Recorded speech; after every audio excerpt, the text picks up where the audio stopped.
이 시간 주시는 하나님의 말씀은 요한복음 16장 7절에서 11절의 말씀과 에베소서 4장 30절의 말씀입니다.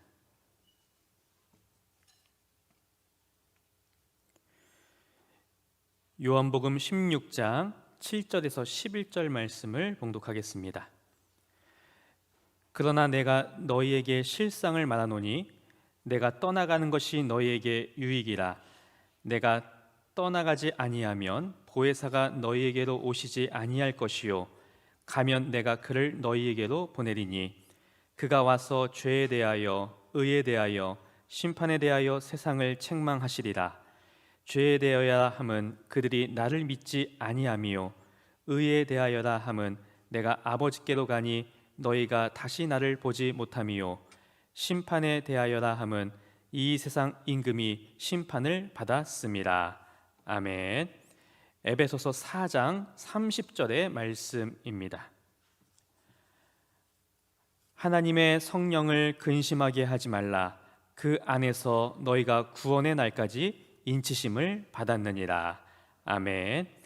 담임 목사님께서 책망의 영, 회개, 성결의 영이라는 제목으로 말씀 전해주시겠습니다. 할렐루야. 오늘도 이 복된 집회에 참여하신 여러분들을 주님의 이름으로 축복합니다.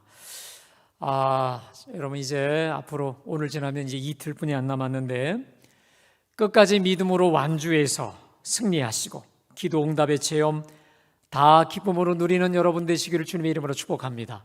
우리 옆에 분하고 이렇게 한번 인사하실까요? 끝까지 믿음으로 완주합시다.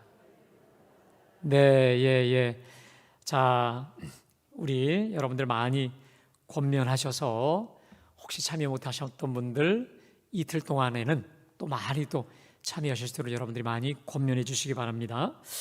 제가 어제 성령님은 살리는 영이다, 생명의 영이다라고 말씀드렸죠. 그런데 우리 성령님의 그 살리시는 영의 범위는 우리 삶의 구석구석, 내 존재와 삶의 구석구석 정말 속속들이 다 끝까지 살리시고 회복시키시는 풍성한 생명이라 말씀드렸죠. 그래서 성령 충만한 삶, 여러분 제가 이번에 말씀 준비하면서 참 저에게도 귀한 은혜가 됐는데 성령 충만을 위해서 우리가 많이 구해야 되죠. 그런데 성령 충만한 삶은 어제 제가 말씀드렸지만 우리 성령님께서 살리는 영이시요 생명의 영이신 것처럼 우리가 사람 살리는 일에, 영혼 구원하는 일에, 또 사람의 어려움을 우리가 함께 도와주는 그 생명 살리는 일에 기쁨으로 동참할 때 성령님의 아낌없는 지원과 기름 부으심이 끊이지 않는다라고 말씀해 주셨죠. 오늘 우리 장로님, 우장로님께서 기도하실 때 참 제가 은혜 받았어요. 하나님이 주목하시는 교회. 한번 따라 하십니다. 하나님이 주목하시는 교회. 자, 우리 갈보리 교회가 하나님 주목하시는 교회가 되어야 되고 되게 하실 줄로 믿습니다. 간단합니다. 여러분, 우리 하나님이 주목하시는 교회는 우리 하나님이 주목하시는 그 일에 우리가 주목하는 거예요. 하나님이 가장 관심 가지고 있는 그것에 우리가 관심과 모든 마음과 힘을 기울여서 돌진해 갈 때 주님은 우리를 주목하시는 줄로 믿습니다. 그것은 간단합니다. 따라합시다. 복음으로 한 영혼을 살리고 키우고 고치는 교회. 믿으세요? 바로 이렇게 하나님 우리 성령이 가장 기뻐하시는 생명을 살리고 생명을 키우고 고치는 생명사역이죠. 생명사역. 바로 그 일에 우리가 기쁨으로 동참할 때 우리 성령 하나님의 지원과 기름 부으심 끊임없게 될 뿐만 아니라 성령께서 우리 교회를 정말 집중적으로 주목하여서 모든 지원 아끼지 않게 하여 주실 줄로 믿습니다. 제가 어제요, 근데 말씀 전하고 나서 한 가지 좀 아쉬운 게 하나 있었습니다. 그게 뭐냐면 딱 기도하는데 우리 성령님이 살리시는 영이라 하셨잖아요. 근데 다른 사람 살리는 거에만 생각했구나. 여러분, 성령님은 나도 살리십니다. 나를요. 내 육체도 살리시고 내 정신도 영혼도 내 물질, 이 모든 것도 하나님이 다 살리시고 회복시키실 거니까요. 여러분들, 우리 육신과 영혼, 내 삶의 문제와 고통조차도 살리시는, 온전히 속속들이 살리시는 우리 성령님께 다 내어 맡기고 성령께서 친히 오셔서 나를 살리시고 고치시고 회복시키시도록 간구할 때, 성령이 우리 육체도, 우리 질병으로부터도, 우리 삶의 모든 문제로부터도 우리를 살리시고 회복시켜 주실 줄로 믿습니다. 자, 여러분, 오늘은 그 넷째 날로 책망의 영인데, 자, 성령님은 한번 따라하겠습니다. 책망의 영. 네. 자, 지금 우리 예수님이 떠나가신다는 이 말씀 한마디를 듣고 제자들이 큰 시험 속에 빠져버렸어요. 자, 그러한 제자들에게 우리 예수님께서 뭐라 하시냐면, 얘들아, 내가 떠나가는 게 너희들한테 훨씬 더 좋고 유익이야 라고 하시면서, 그 이유가 뭐냐? 보혜사 성령이 오실 것이기 때문에 라고 하시면서 오늘 기가 막힌 말씀을 하십니다. 자, 우리 8절 말씀, 성령이 오시면 이 일을 하신다는 거예요. 우리 8절 다 같이요, 시작. 의에 대하여 심판에 대하여 세상을 책망하시리라. 자, 무슨 말이냐면, 내가 떠나가면 보혜사 성령이 이제 오실 것인데, 그가 와서 죄에 대하여, 의에 대하여, 심판에 대하여 세상을 책망하실 것이기 때문에 기뻐하고 즐거워하라는 거예요. 여러분, 이 구절을 표준 세번역 성경은 좀 더 이렇게 쉽게 번역합니다. 한번 좀 띄워주실까요? 우리 다 같이 한번 읽습니다. 시작. 죄와 의와 심판에 관한 세상의 그릇된 생각을 꾸짖어 바로잡아 주실 것이다. 너무너무 쉽죠. 자, 성령이 오시면 죄와 의와 심판에 관한 세상의 그릇된 생각을 꾸짖어서 바로잡아 주실 것이다.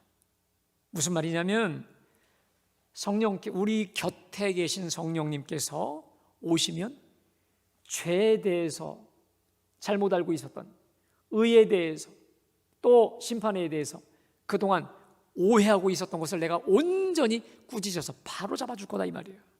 여러분, 성령님께서 우리 곁에서 우리를 도우신다 하셨잖아요. 보혜사, 보호하시고 지키시고 특별히 도와주신다 하셨지 않습니까? 성령께서 우리 곁에서 세상 끝날까지 떠나지 않고 우리를 도우시는 가장 큰 일이 있습니다. 그것은 우리를 책망하시는 겁니다. 여러분, 성령님께서 우리를 꾸짖어 주시는 것보다 우리에게 더 큰 유익이 없습니다. 만일 하나님의 영이시요 진리의 영이신 성령님께서 우리를 책망하고 꾸짖어 주시지 않죠. 그래서 우리 양심을 찔리게 만들고 우리를 깨워주시지 않죠. 우리를 뒤흔들어 주시지 않으면 우리는 어떻게 사느냐? 네 맘대로, 네 하고 싶은 대로, 그 다음 추악한 욕심과 이기심의 포로가 되어 살다가 그냥 지옥 인생으로 끝나버려요. 그러나 여러분, 너무도 다행인 게 있습니다. 우리 성령님께서는 늘 우리 곁에 끝까지 함께 하셔서 시공, 시간과 공간을 초월해서 우리를 진리로 책망하시고 꾸짖어 주시고, 때로는 우리로 근심하게 하고 우리 양심을 막 온통 바늘로 찔리듯이 양심을 찔르셔서, 그래서 우리로 죄악의 그릇된 삶을 떠나 진리로 올바른 길로 바르게 살아가게 하시는 줄로 믿습니다. 그래서 여러분, 천하의 못된 목사가 있습니다. 천하의 못된 목사는 누구냐? 교인들 귀에 듣기 좋은 말만 하는 사람이에요. 저는요, 제가 설교를 순서대로 가잖아요. 느헤미야도, 산상수훈도, 어쩔 때는요, 이 설교 해야 되나, 은근 슬쩍 그냥 살짝 넘어가고 싶은 유혹을 받을 때가 한두 가지가 아니에요. 그럴 이 시험을 받을 때가 정말 제가 많아요. 근데 여러분, 제가 여러분에게 정말 우리 하나님이 살아계셔 정말 100% 진실한 마음을 가지고 말씀드릴게요. 누구를 제가 겨냥할 것도 표적할 것도 없이 그냥 순서대로 가는 것임을 믿으시기를 축복합니다. 저는 정말 여러분들에게 위로하고 여러분들에게 힘을 주시고 오직 여호와를 앙망하는 자는 새 힘을 얻으리니 독수리의 날개치 올라가는 것이라. 강하고 담대하라. 두려워하지 말라. 내가 세상 끝날까지 너희와. 정말 이 얘기만 하고 싶어요. 진짜로 부담되는 설교들 정말 어쩔 때는요 넘어가고 싶을 때가 한두 가지가 아닐 때 몰라요. 근데 여러분 귀에 듣기만 좋은 대로 설교하는 사람은 사꾼입니다. 거짓 목자입니다. 목자가 아니에요. 때로는 여러분의 심령을 후벼 파고요, 어쨌든 열도 받고 양심이 찔리고, 이런 말씀 전하는 사람이 진짜 목자임을 믿으시기를 축복합니다. 성령께서 그렇게 강권하시기 때문에 그래요. 강권하시기 때문에 그래요. 여러분, 과연 누가 성령 충만한 사람일까? 성령님의 책망을 사모하는 사람이에요. 성령의 꾸짖음에 민감한 사람이에요. 그런 사람만이 진리의 사람으로, 생명의 사람으로, 진리의 그릇으로 아름답고 바르게 일구어지게 되는 줄로 믿습니다. 그러니까 여러분, 이제 진리 대신 성령이 오시면 그동안 우리가 잘못 알고 있었던 죄에 대해서, 의에 대해서, 그리고 심판의 개념을 올바로 책망하사 바로잡아 주셔서 우리를 올바로 가게 하시는데, 자, 먼저 죄에 대해서 말씀하십니다. 자, 우리 9절 말씀. 그럼 죄에 대해서 어떻게 오해를 바로잡아 주시면서 우리를 말씀하시냐? 우리 9절 말씀 다 같이 봉독합니다. 시작. 죄에 대하여라 함은 그들이 나를 믿지 아니함이요. 죄에 대하여라 함은 그들이 나를 믿지 않는다. 이게 뭘까요? 여러분, 조금 더 쉬운 번역 성경으로 여러분에게 말씀드립니다. 자, 우리 다 같이 시작. 다 같이요. 그분은 나를 믿지 않는 것이 바로 죄라고 지적하실 것이다. 더 명확합니까? 결국 죄가 뭐냐? 나를 믿지 않는 것이 죄다. 이게 결론이라고 하는 것입니다. 여러분, 그렇습니다. 우리 주 예수 그리스도를 믿지 않는 것이 죄다. 여러분, 그거 아십니까? 이 죄라는 것이요, 시대마다, 상황마다, 그리고 사람과 인연마다 얼마나 달리 정의되는 줄 아세요? 요즘 특별히 이 포스트 모던 시대를 살고 있는 우리 시대의 큰 문제가 뭐냐면, 죄를 죄라고 규정할 어떤 기준이 없어요. 모든 것이 그냥 상대적 가치가 되어버린 것입니다. 하나 예를 듭니다. 2015년 2월에 우리나라의 간통법이라는 게 폐지가 된 이후로요, 어떤 일이 벌어졌냐면, 한 남자가 타인의 아내를 취해서 가정을 파괴해도 이제 처벌할 수 없는 시대가 되었고요, 한 남자와 한 여자가 결혼해야만 부부로 인정이 되는 것에서 남자가 남자를, 여자가 여자를 합법적인 부부로 인정이 되어 입양할 수 있는 권한이 주어진 시대가 되어버렸다는 것입니다. 그래서 요즘은요, 상대를 불쾌하게 하거나 불쾌한 발언, 불쾌한 눈짓, 불쾌한 몸집으로 해서 이거 성희롱이야, 내가 불쾌해서, 여러분, 그러면 심한 처벌을 받아요. 하지만 이제 어떤 일이 벌어지냐? 서로 기분만 나쁘지 않으면, 간통이든 뭐든 기분만 상하게 하지 않고 서로 합의만 되면 얼마든지 무엇이든 가능하게 된 참 웃긴 세상이 되어버렸죠. 자, 여러분, 근데 그럼에도 불구하고 아직까지 누구나 다 인정할 만한 세상적 개념의 죄, 그러니까 수갑 채우는 죄라는 건 있다는 거예요. 뭡니까? 살인, 강간, 폭력, 사기, 성폭행, 이것을 우리는 죄다, 범죄 행각이라고 해서 그런 사람은 누구든지 수갑을 채우죠. 자, 그런데 여러분, 오늘 주신 말씀에 의하면 진리의 성령이 오시면 진리로서 근본적인 죄, 다시 말해 진정한 죄가 무엇인지를 알려주신다는 거예요. 죄 중의 죄, 죄악 중의 죄가 뭐냐? 그게 바로 뭐냐? 9절 말씀 다시 좀 띄워주실까요? 우리 다 같이 시작. 9절이요. 9절 시작. 죄에 대하여라 함은 그들이 나를 믿지, 따라합시다. 그들이 나를 믿지 아니함이요. 자, 여러분, 이 9절은 우리가 보통 이렇게 이해할 수 있습니다. 뭐가 근본적인 죄냐? 예수를 그리스도라, 예수를 주라, 하나님의 자녀라, 하나님의 아들이라, 구세주라 믿지 않는 거, 이것이 죄라는 것이죠. 당연한 것이죠. 자, 그런데 오늘 예배하는 저와 여러분들은 모두가 다 예수님을 주라, 그리스도라 믿고 하나님의 자녀로 거듭나게 된 줄로 믿습니다. 그러면 이것은 이제 우리하고 상관이 없나요? No, 그렇지 않습니다. 다시 좀 띄워주세요. 우리 예수님께서 근본적인 죄 중에 죄가 뭐냐, 모든 죄악 중에 죄악의 뿌리가 뭐냐, 그들이 나를 믿지 않는다 이 말이에요. 여러분, 오늘 예배하는 저와 여러분을 향해서 우리 주님이 말씀하세요. 저들이 날 믿지 않아. 예수 잘 믿는 것 같아. 누구보다도 뜨거워 보이는 것 같아. 근데 결정적일 때 가서는 그들이 날 믿질 않아. 나의 말씀대로 순종하지 않는다는 거예요. 이런 생각을 해요. 말씀대로 될까? 과연? 의심하며 불신한다는 거예요. 잔머리 굴린다는 거예요. 그들이 나를 믿지 아니하며. 여러분은 어떠하십니까? 자, 그런데 우리 예수님께서 또 10절과 11절에서 그러면 이제 의와 심판에 대한 이야기를 하시면서 그럼 내가 도대체 누구길래 나를 믿지 않는 게 근본적 죄냐라는 것을 말씀하시고 있는데요. 자, 10절 말씀 우리 함께 다 같이 봉독합니다. 시작. 의에 대하여라 함은 내가 아버지께로 가니 너희가 다시 나를 보지 못함이요. 자, 좀 어렵죠? 제가 이 말씀 묵상하다가요 죽는 줄 알았어요. 되게 쉬운 말씀인 줄 알았다가 깊이 묵상하다 정말 어려운 말씀임을 뼈저리게 알았습니다. 근데 어려운 말씀이면서 하지만 또 알고 보면 은혜와 진리의 말씀이죠. 자, 의에 대하여라 함은 내가 아버지께로 가니 너희가 다시 나를 보지 못하며. 자, 이걸 조금 더 쉬운 구절로 좀 띄워줄게요. 쉬운 말씀이요. 우리 다 같이 봉독합니다. 시작.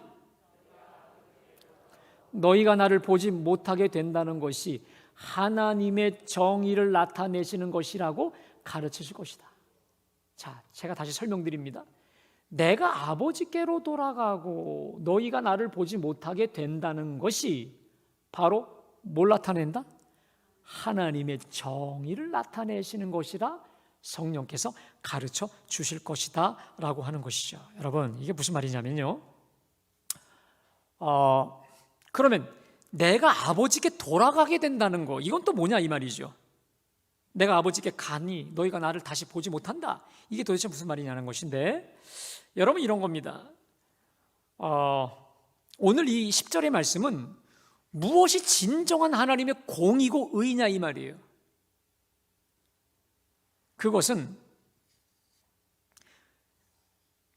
이 내가 아버지께로 간다라고 하는 것이 뭡니까?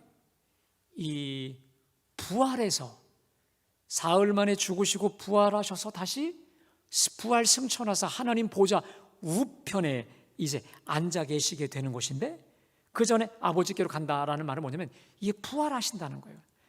사망 권세 이기시고 부활하신 그 사건, 부활 승천하여 하나님 보좌에 앉으사 온 세상을 주와 그리스도로 다스리시는 그 자체가 바로 뭐다? 따라합시다. 하나님의 공의. 하나님의 공의. 그게 바로 의라고 하는 거예요. 자, 여러분, 제가 조금 아까 잠시 전에 말씀드린 것처럼 이 죄라고 하는 개념이 천차만별이라고 말씀드렸잖아요. 마찬가지로 이 의라고 하는 것도, 이 공의라고 하는 개념도요, 얼마나 상대적이고 얼마나 천차만별인 줄 몰라요. 다시 말해, 시대와 상황에 따라서 의와 정의라고 하는 이 개념이 얼마나 달라졌는지 몰라요. 여러분, 그런 거 있지 않습니까? 우리나라에서는 위대한 사람인데 다른 나라에서는 역적인 경우가 있잖아요. 의라고 하는 거, 이 정의라고 하는 개념이 물 하나 건너에 따라서 얼마나 다른지 몰라요. 우리나라 안에서만도요, 지역에 따라서 의와 불의의 개념이 전혀 달라지는 것처럼 이 정의라고 하는 개념도 얼마나 모호해졌는 줄을 모릅니다. 특별히 이 내로남불이라는 말이 있죠. 내가 하면 정의요, 남이 하면 이 불이다라고 하는 이 이런 개념이 아주 공공연하게 된 시대가 되지 않겠습니까? 자, 마찬가지로 우리 예수님 당시에 세상은 우리 예수님을 십자가에 못 박혀 죽일 때 자신들만의 정의의 기준에 따라 예수님을 죽였습니다. 자, 예를 들까요? 빌라도가 예수님을 죽인 이유가 있습니다. 예수님의 모든 어떤 걸 봐도요, 죽일 만한 죄가 하나도 없어요. 그러니까 자기가 뭐라 합니까? 나는 이 사람의 죄에 대해 깨끗하다고 했지 않습니까? 그런데 자신의 안정과 이익, 특별히 체제의 안정을 위해서 극악한 정치범에게만 내리는 십자가형 언도를 내리죠. 이게 바로 빌라도의 정의였습니다. 자기 유익, 자기 안전을 위한 게 바로 자기 정의였습니다. 자, 반면에 예수님을 십자가로 몰고 가버린 이 제사장들, 이들의 정의가 뭘까요? 자기들의 기득권이 막 위협이 받는 거예요. 예수를 통해 예수의 운동을 보니까 자신들의 기득권을 막 비판해요. 외식하는 자라고. 그게 위협이 됐어요. 그래서 그들이 예수님을 죽이되 이런 말합니다. 들어보세요. 한 사람이 백성을 위하여 죽어서 온 백성이 망하지 않게 되는 것이 너희에게 유익한 줄 생각하지 못하는도다 라고 하는 이 대제사장의 툭 튀어나온 말, 이게 바로 정의였습니다. 한 사람이 백성 위해서 죽어야지, 속으로 말하면 우리 기득권 위해서 죽어야지 하면서 예수님을 죽이는데, 여러분 보십시오. 저 유대인들이, 특별히 대제사장들이 예수님을 죽이는 데 있어서 뒤탈이 없이, 쉽게 말하면 죄가 없는 분이었거든요. 그분을 완벽히 깔끔하게, 여러분 깔끔하게 죽이기 위한 방법이 있습니다. 그게 바로 십자가입니다. 왜 그랬느냐? 우리가 볼 때는 마치 우리의 믿음대로 죄와 사망에 완전히 잡혀있는 우리를 위해서 대신 죽으신 축복의 은총의 십자가였지만, 원래 이 신명기 21장 23절에 보면 이런 말씀이 있습니다. 나무에 달린 자는 하나님께 저주를 받았음이니라. 나무에 달린 자마다 하나님께 저주를 받은 자다라고 하는 이 죄목을 씌워서, 그렇죠? 아주 깔끔하고 완벽하게 후유증 없이 죽이기 위해서 이 하나님께 저주받은 자의 명목을 씌워서 십자가에 이제 몰아버려서 죽인 거죠. 그리고 예수님 십자가 달리실 때 얼마나 손뼉치면서 춤추며 좋아했는 줄을 몰라요. 여러분, 그것이 그들의 공의였습니다. 정의였습니다. 자, 그러나 우리 주님이 부활하신 줄로 믿습니다. 그들이 이렇게 온갖 죄목을 다 씌워 나무에 달린 자마다 저주받은 자라 하면서 이렇게 억울하게 예수님을 죽였지만, 사망 권세 이기시고 우리 예수님이 무덤에서 부활하셨고, 우리는 돌아오는 주일날 그 주님의 부활을 경축할 겁니다. 여러분, 하지만 더 정확히 말할까요? 우리 예수님이 부활하셨다기보다 전능하신 하나님께서 우리 예수님을 완벽히 부활시키신 줄로 믿습니다. 우리 하나님이 부활시키셨다는 거예요. 예수님을 다시 살리셨다는 거예요. 여러분, 이게 뭘까요? 저 유대인들은 하나님께 저주받아서 예수가 십자가에 못 박혔다라고 완전히 그냥 깔끔하게 없애려고 했는데, 우리 하나님께서 예수님을 어떻게 부활시키셨어요. 죽은 권세 이기시고 살게 하셨다 이 말이에요. 여러분, 이게 뭘까요? 따라합시다. 예수는 과연 무죄하다. 다시 한번요. 예수는 과연 옳았다. 여러분, 이게 바로 우리 하나님의 무죄 선언이고, 우리 하나님이 예수가 옳았다라고 하는 바로 하나님의 대대적 선언이었다는 거예요.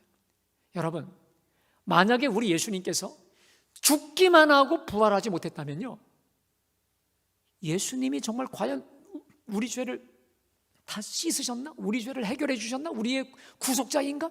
십자가에서 우리의 죄와 허물이 다 예수 피로 다 씻어졌나? 물음표예요. 그리고 예수님이 살아생전에 하셨던 말씀들이 과연 진리였는가? 맞는 말인가? 정의였는가? 이게 다 물음표예요. 근데 여러분, 우리 예수님이 죽은 자 가운데서 다시 살아나사 부활의 첫 열매가 되심으로 인해서 과연 우리 예수님의 십자가가 진짜 온전하고 완벽한 우리 구원의 십자가임을 입증하신 줄로 믿습니다. 우리 예수님의 그 모든 공생애 중의 말씀이 진짜로 진리요 살아있는 하나님의 생명의 말씀임을 드러낸 사건이 바로 뭡니까? 부활이라는 거예요. 부활이라는 거예요. 여러분, 결국 오늘 10절 말씀처럼 내가 아버지께로 가니 너희가 다시 나를 보지 못한다. 우리 예수님의 부활과 승천이야말로 하나님의 공의였다. 공의. 여러분, 우리 예수님이야말로 하나님의 최고의 공의이신 줄로 믿습니다. 자, 근데 또 11절에 보니까 11절 한번 다 같이 봉독합니다. 심판에 대하여라 함은 이 세상 임금이 심판을 받았습니다. 여러분, 이게 뭡니까?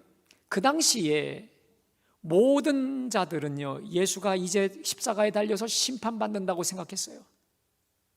마귀에게 속아서 예수님을 죄인으로 심판의 자리에 몰아세웠죠. 자, 그런데 알고 보니 여기 누가 심판을 받았다는 겁니까? 예수님이 심판을 받은 게 아니라 이 세상 임금 마귀가 심판을 받았다. 쉽게 말해 마귀가 십자가에서 결정적인 패배, 완패를 당했다 이 말이에요. 결국 뭡니까? 우리 예수님이 십자가로 완전한 완벽한 승리를 거두셨다는 거 아니겠습니까? 그래서 여러분, 요한복음 16장 33절에 이런 말씀하십니다. 한번 우리 다 같이 봉독합니다. 시작. 이것을 너희에게 이르는 것은 너희로 내 안에서 평안을 누리게 하리 함이라. 세상에서는 너희가 환난을 당하나 담대하라. 내가 세상을 이기었노라. 아멘. 따라합시다. 세상에서는 너희가 환난을 당하나 담대하라. 내가 세상을 이기었노라. 사랑하는 여러분, 인간들이 마귀에게 속아서 예수님을 십자가에 못 박아서 심판자로 못 박았지만 결국 우리 예수님은 거기서 대역전을 시키셔서 누구를? 마귀를 심판하고 죄악을 심판하고 이 세상을 십자가로 온전히 승리하고 이기신 줄로 믿습니다. 여러분, 결국 뭐냐면 십자가는 예수님의 승리요, 그리고 오늘 10절 말씀대로 예수야말로 하나님의 가장 완벽한 공의, 정의라고 하는 것이죠.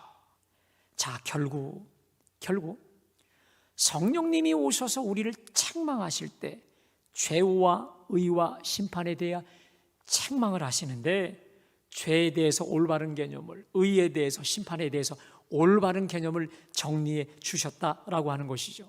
여러분, 제가 말씀을 묵상하면서 깨달은 게 있습니다. 9절 한번 좀 띄워주실까요? 9절 말씀 다시 우리 다 같이 봉독합니다. 시작. 죄 대라이라 함은 그들이 나를 믿지 아니함이요. 저에겐 특별히 이 말씀이 제 마음에 꽂혔어요. 우리 주님이 근본적으로 성령을 통해서 우리에게 지적하신 죄가 뭐냐? 그들이 나를 믿지 않는다 이 말이에요. 사랑하는 여러분, 우리는 평상시에 누가 봐도 충만해 보일 정도로, 누가 봐도 믿음이 탁월할 정도로 예수를 잘 믿는 듯 하지요. 그리고 주의 말씀에 정말로 순종하는 사람처럼 보입니다. 근데요, 결정적일 때 가면 또 내 이것저것 따지다 보면요, 우리 말씀대로 온전히 순종하고 말씀대로 온전히 우리가 따라가는 삶이 결정적일 때 그렇지 못할 때가 얼마나 많아요. 여러분, 우리 하나님은 우리에게 말씀을 하실 때 세 가지로 말씀하십니다.